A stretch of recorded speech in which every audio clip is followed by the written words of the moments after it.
लाहौर की एटीसी ने 9 मई केस में पीटीआई की रहनुमा डॉक्टर यास्मिन राशिद, एजाज चौधरी, मियां महमूद रशीद और उमर सरफराज चीमा को 10-10 साल कैद की सजा सुना दी है, जबकि शाह महमूद कुरैशी को बरी कर दिया गया। इसके अलावा खालिद कयूम, अली हसन और अफजाल अजीम समेत दीगर रहनुमाओं को भी सजा सुनाई गई है। सरगोदा की अदालत थी जनाब, जिसमें पंजाब असम्बली में अपोजिशन लीडर मलिक अहमद बचर और MNA अहमद चट्ठा को भी 10-10 साल की कैद की सजा सुनाई गई है। पाकिस्तान तहरीक इंसाफ ने इन फैसलों को सियासी इंतकाम करार देते हुए सजाओं को चैलेंज करने का, हाई कोर्ट में चैलेंज करने का ऐलान किया है। अब पाकिस्तान तहरीक इंसाफ को इस फैसले कितना धचका लगा है, आने वाले दिनों में सियासत क्या रुख इख्तियार करेगी, इसी पर बात करते हैं। एहतशामुल हक साहब सीनियर तज्ज़ियाकार हमारे साथ हैं। एहतशाम साहब, एक तो ये जो होने वाली सज़ाएं हैं, इसको आप किस तरह से देखते हैं? मेरिट पर हुई हैं? क्या मामलात हैं? दूसरा, एक बहस छिड़ पड़ी है, वो शाह महमूद कुरैशी के हवाले से है। ऑल्दो के इस सज़ा में ये कहा गया है कि जी वो कराची में मौजूद थे, प्रूव नहीं हो पाया, इसलिए उनको बरी किया जाता है।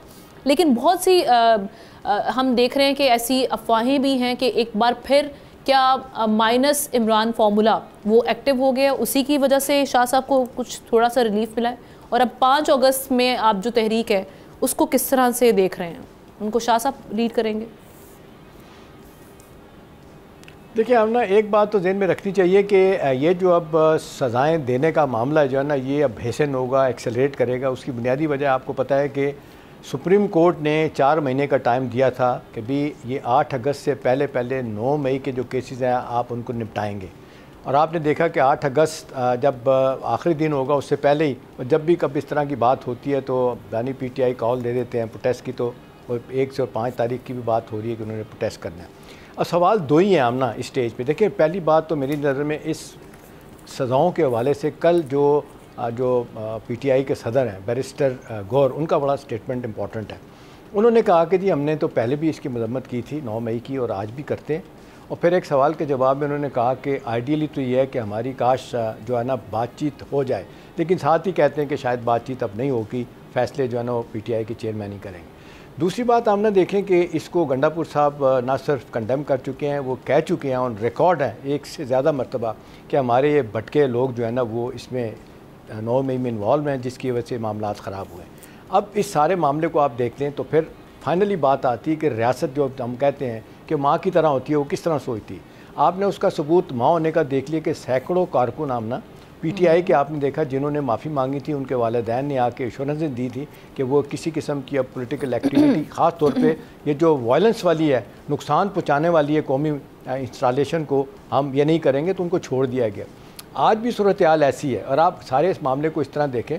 अब देखें कि जब बानी PTI मजम्मत नहीं करते, और आपको याद होगा जब सुप्रीम कोर्ट से उनको गुड टू सी के बाद अगले दिन जब आए थे इस्लामाबाद हाई कोर्ट में, तो यही सवाल पूछा गया था। उन्होंने कहा कि इसका ज़िम्मेदार एक शख्स है। उन्होंने डायरेक्ट आसिम मुनीर साहब जो चीफ जस्टिस हैं, फील्ड मार्शल, उन पर लगाया, और फिर उन्होंने कहा ये फॉल्स फ्लैग ऑपरेशन है। बाकी पार्टी के लोग ये कहते हैं ऐसा नहीं है।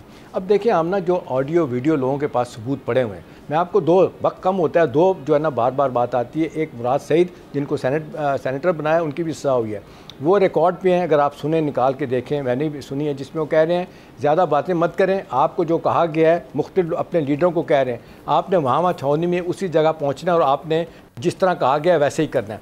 एक है अपने शफकत महमूद साहब, बड़े ऑनेस्ट किस्म के बंदे हैं, बुनाई तौर पे ब्यूरोक्रेट्स रहे हैं, वो देखें एजुकेशन मिनिस्टर थे, उनकी ऑडियो सुन लें जिसमें वो कह रहे हैं, उनको कहा जा रहा है कि जी ये आपको हुक्म दिया गया है कि आपने कोर कमांडर हाउस में पहुंचना है और लीड करना है, जिस तरह बाकी लोग जाएंगे और जो वहाँ किया जाएगा आपको करना होगा। वो कहते हैं कि ये मैं काम नहीं करूँगा, ये मुल्क और रियासत के मफाद के ख़िलाफ़ है, ये जो आप करने जा रहे हैं इसकी बहुत बड़ी हमें सियासी कीमत देनी पड़ेगी, वो नहीं गए। इसी तरह के बहुत से ऑडियो वीडियो जो है ना पैगाम ओपिनियन है, उसमें यास्मिन राशिद साहिबा भी रोक रही हैं, कुछ इस तरह की वो वाली ऑडियोज़ भी हैं। हम इस पर आते हैं कि जो शाह महमूद कुरैशी साहब है, उनके बरी होने को आप किस तरह देख रहे हैं? यास्मीन राशिद के 2 बयानात हैं जी, 2 बयानात डिफरेंट बयान है। एक पे वो मान भी नहीं है, एक में वो कह रही है कि मैं तो ऐसा नहीं कर रही थी। वो बहाने हैं जी कि जी 2 घंटे का रास्ता है जहाँ से हम चले थे कोर कमांडर हाउस पहुँचने में, पुलिस कहाँ थी, फलाना कहाँ था। लेकिन आप देख लें जिस तरह वायलेंस हुआ, तो हिला के रख दिया कि अलहदा बात। सर अब ये जो -1 फार्मूला है, आपको लगता है शाह साहब इस पर अगर लेट्स जस्ट से जो एक कॉन्स्पिरेसी है, अब ना ये नहीं लगता कि वो इसको मानेंगे इतना टाइम जेल काटने के बाद? -1 वाली बात नहीं लगती। देखें, इस तरह की बात नहीं लगती, लेकिन एक बात का मुझे ज़ाती तौर पर पता है हमना कि वो बहुत ही डिसहार्ट हैं, डिसगंटन हैं, और वो रिकॉर्ड पे हैं, कई दफ़ा कह चुके हैं कि भाई मैं भी अब वाइस प्रेसिडेंट हूँ पार्टी का, मुझे कोई शख्स मिलने के लिए नहीं आता। और यही बातें आपने देखा 4 लोग, यास्मीन राशिद, एजाज चौधरी, बाकी लोगों ने ख़त लिखा था कि जी सियासी बातचीत की जाए, मुज़ाकरात किए जाएँ, लेकिन उसको रद्द कर दिया गया।